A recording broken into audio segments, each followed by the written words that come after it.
So Jochen, we are seeing that there's obviously a lot going on in the HR tech space. There are many different tech tools and solutions on the market. So HR is getting more and more aware of the fact that they need to do something with all this technology, but they don't necessarily know what to do with it or where to start. What is your perspective on this? Well, what we're seeing currently, I would like to make a comparison with candy stores. There's a lot of candy coming onto HR Tech, all different types, and HR has been a bit lagging behind in a way, and now there is this need to buy candy. And you know what happens with kids in candy stores? If they have this need to buy candy, yes, they end up with a sick tummy. Yes. And I think HR is more or less reaching that point because there's so much on offer that it's difficult to know what you really want, what really is your taste, and what can make a difference, what can add value to you and to your company. I think that's the tipping point that HR is at the moment. There is the offer, but now you need to know which offer is yours and which offer will you take home to your company and not just start eating all of that candy. Yeah, I like the analogy with the candy. So where would you say that companies or organizations that are looking to start to get into the, to automate some processes and use technology for that, where would you say would be a good start for companies in general? I mean, every company is different, of course, but where would you say it's a good start?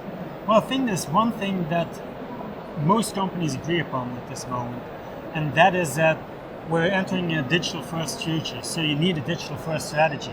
And actually, that's your starting point if you, at the end of the road, want to incorporate new technology. But before you end up with the technology or start to look for technology, you must realize that from that strategy, you first need to look at structure within your company and what will add value to that structure and how you will enable your people to leverage the technology. And only in the last phase will you need to look at the technology, at the candy again. Because what you see is, if you bring in technology and you haven't prepared people to use it, then you will be disappointed in the technology because it will never deliver upon its promise. And you will get a lot of resistance within the company because technology is a change for people. And you need to take that into account. And you need to help them realize that this change is part of your digital-first strategy, which you need as a company in order to survive. Yeah. So earlier today we were listening to Jochen Bessemans talking about learning and everything that's going on in the learning space, which is a lot. What do you think we can expect coming from the learning space? Well, if you're in learning and development, then you haven't realized yet that you need to do more than just classroom courses and webinars. Well, then you're lagging behind. If you look at the things Bessemans has been saying about learning over the last 6 to 9 months, it's not just about blended learning and micro learning. You're entering a new space where it will become important how you measure learning. Because, as I heard in one of the roundtable discussions I followed today, management is always asking about what's return on investment. And there's a lot of investment in learning, and not just on a level of it costs a lot to get a coach in or to follow a course, but also as the time investment needed of your people, but also the mental investment of your people. And if you read things like the reskilling that McKinsey talks about, you realize that learning on a continuous basis will only gain in importance. And what I find strange is that when you talk about learning companies, continuous learning companies, that's something that Peter Senge started talking about 25 years ago.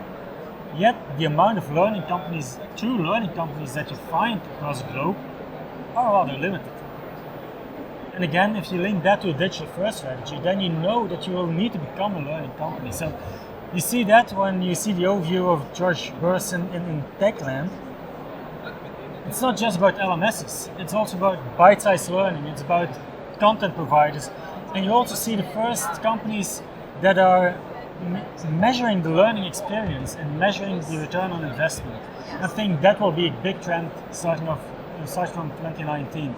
How do you measure the return on investment of your learning will become crucial for your digital first strategy. Yes. All right.